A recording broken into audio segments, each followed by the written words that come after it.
अस्सलाम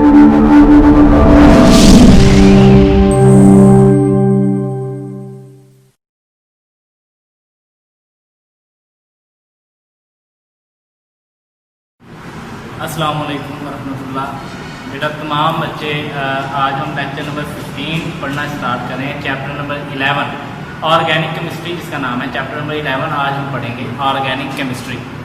तो इसमें छोटे छोटे टर्म्स हैं शुरू में जिनको जानना हमारे लिए ज़रूरी है ताकि ये चैप्टर के अंदर हमें पढ़ने के लिए इस चैप्टर को आगे समझने के लिए हमें आसानी पैदा करें।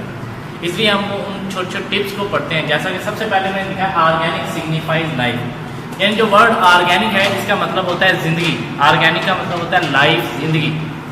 ये ऑर्गेनिक सिग्निफाइज लाइफ। ऑर्गेनिक का मतलब ज़िंदगी है। ऑर्गेनिक ज़िंदगी को अहमियत देता है। यानी कि इसका मतलब यूँ बनता है कि जहाँ भी लफ्ज़ ऑर्गेनिक इस्तेमाल होगा उसका मतलब होगा कि हम ज़िंदगी के बारे में कुछ पढ़ रहे हैं। ज़िंदगी के अंदर, इंसानों के अंदर, जानवरों के अंदर, पौधों के अंदर कुछ चीज़ें पढ़ रहे हैं। तो उसके बाद दूसरे नंबर पर मैंने लिखा revise a concept about organic compound. तो बता आपको पूछ लेते हैं लिवाइजे ने क्या कॉन्सेप्ट दिया था ऑर्गेनिक कंपाउंड के बारे में।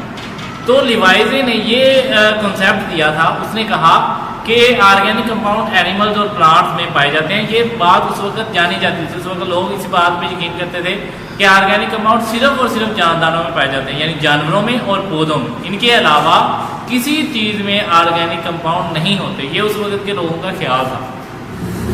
इसलिए जो लिवाइज था उसने ये बताया कि जो कंपाउंड हमें एनिमल से हासिल होते हैं, जो ऑर्गेनिक कंपाउंड हमें जानवरों से हासिल होते हैं, उनमें कार्बन, हाइड्रोजन और ऑक्सीजन पाई जाती है।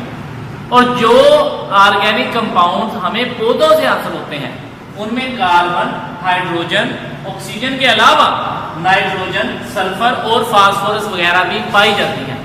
तो हमें यह पता चला कि लिवाइजे ने सिर्फ ये बताया था कि ऑर्गेनिक कंपाउंड जो पौधों से हासिल होते हैं उनमें कौन कौन से एलिमेंट्स हैं, और जो ऑर्गेनिक कंपाउंड जानवरों से हासिल होते हैं उनमें कौन कौन से एलिमेंट्स पाए जाते हैं। ये लिवाइजे ने बताया था। इसी की बुनियाद पे एक साइंसदान था जैकब बर्जीलियस, स्वेडिश केमिस्ट था वो, सूडान का। वाइटल फोर्स थ्योरी उसने पेश की। वाइटल फोर्स थ्योरी क्या थी? वाइटल फोर्स थ्योरी ये कहती थी कि ऑर्गेनिक कंपाउंड को हम लेबोरेटरी में तैयार नहीं कर सकते। Organic compound could not be prepared in laboratories. Organic compound could not be prepared या सिंथेसाइज्ड इन लेबोरेटरीज। लेबोरेटरियों में ऑर्गेनिक कंपाउंड तैयार नहीं किए जा सकते। वजह, ऑर्गेनिक कंपाउंड को लेबोरेटरियों में इसलिए तैयार नहीं किया जा सकता क्योंकि इनको तैयार करने के लिए एक मिस्टीरियस, पुरस्रार, खौफनाक, अजीबोगरीब फोर्स की जरूरत होती है। और वो फोर्स सिर्फ और सिर्फ जानदारों में पाई जाती है, जानवरों और पौधों में। तो वो फोर्स सिर्फ जानवरों और पौधों में पाई जाती है, जानदारों में पाई जाती है। इसका ये मतलब है कि सिर्फ और सिर्फ ऑर्गेनिक कंपाउंड जानदारों में ही तैयार हो सकते हैं। इनके अलावा ऑर्गेनिक कंपाउंड तैयार नहीं हो सकते। सालों तक लोग इसी थ्योरी पे यकीन करते रहे, लेकिन 1828 में एक साइंसदान था जिसका नाम था वुलर। उसने पहली दफा ऑर्गेनिक कंपाउंड लेबोरेटरी में तैयार किया था, यूरिया। उसने यूरिया, पहली दफा यूरिया ऑर्गेनिक कंपाउंड था जो लेबोरेटरी में तैयार हुआ। किसने तैयार किया? वुलर ने। कब? 1828 में। कैसे? उसने अमोनियम सायानेट, NH4 अमोनियम, CNO सायानेट, उसने इसे हीट किया। डेल्टा का साइन ऊपर लगा हुआ है, डेल्टा में हीट किया। जब उसने हीट किया तो एटम्स की अरेंजमेंट, तरतीब चेंज हो गई। उन्होंने अपने आप को रीअरेंज कर लिया। इधर N, यहाँ पे H4 थे, यहाँ से 2H इस N के साथ मिल गए और ये N पे चला गया। NH2 NH2, शुरू में भी NH2, N में भी NH2, और ये CO रो दरमियान में चले गए CO, तो ये यूरिया बन गया NH2 CO NH2। तो यूरिया कैसे बना? अमोनियम सायानेट को गर्म करने से बना था। और अमोनियम सायानेट खुद एक इनऑर्गेनिक कंपाउंड है। तो इनऑर्गेनिक कंपाउंड से उसने ऑर्गेनिक कंपाउंड तैयार कर लिया। यानी इसका मतलब ये हुआ इनऑर्गेनिक कंपाउंड में भी ऑर्गेनिक कंपाउंड पाए जाते हैं। तो जो वाइटल फोर्स थ्योरी थी वो गलत हो गई। इसके बाद एक साइंसदान और भी था जिसका नाम था पोप। उसने इसके बाद एसिटिक एसिड 1845 में तैयार किया था। 1845 में उसने एसिटिक एसिड, एक दूसरा ऑर्गेनिक कंपाउंड तैयार किया। उसके बाद से वाइटल फोर्स थ्योरी की अहमियत बिल्कुल ख़त्म हो गई। लोगों को समझ आ गया कि वाइटल फोर्स थ्योरी गलत है। उन्होंने खुद से लेबोरेटरी में कोशिश शुरू कर दी ऑर्गेनिक कंपाउंड तैयार करने की।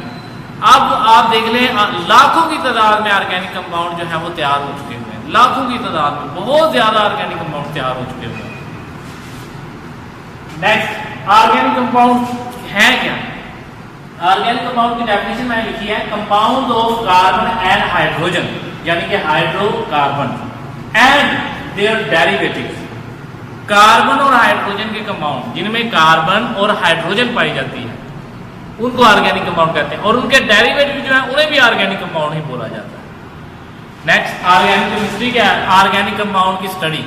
ऑर्गेनिक कंपाउंड को पढ़ना, ऑर्गेनिक कंपाउंड की स्टडी करना ऑर्गेनिक केमिस्ट्री कहलाता है। इसके बाद आगे देखें टाइप्स ऑफ फार्मूला। फार्मूला की टाइप्स, फार्मूला की यहाँ पे 4 इकसाम बयान की गई हैं आपकी बुक में।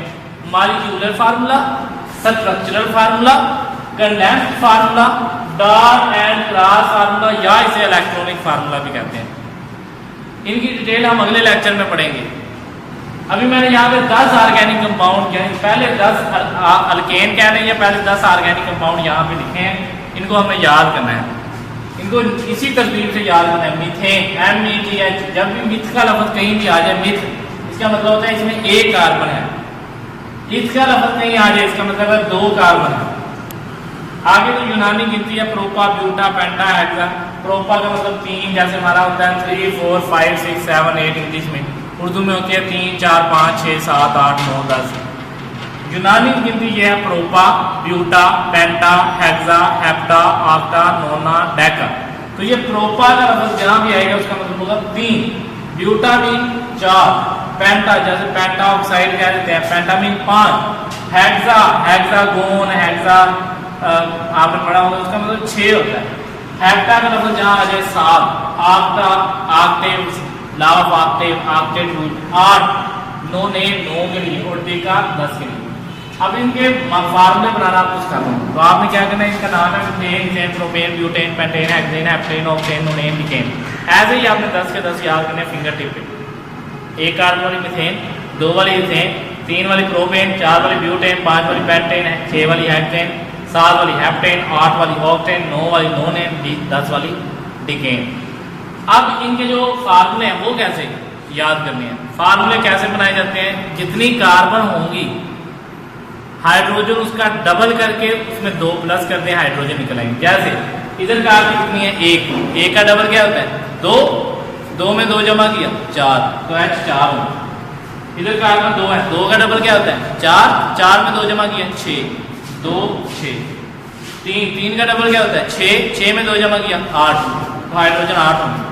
4, 4 का डबल किया 8, 8 में 2 जमा किया 10, हाइड्रोजन 10 होगा। 5, 5 का डबल किया 10, 10 में 2 जमा किया 12, यानी कि डबल करके 2 जमा करते जाना है, हाइड्रोजन निकल आएंगे। तो ये हमारा आज का लेक्चर था। इसके अंदर हमने जो चीज़ें आज हमने पढ़नी थी ये मैंने आप लोगों को बताई हैं।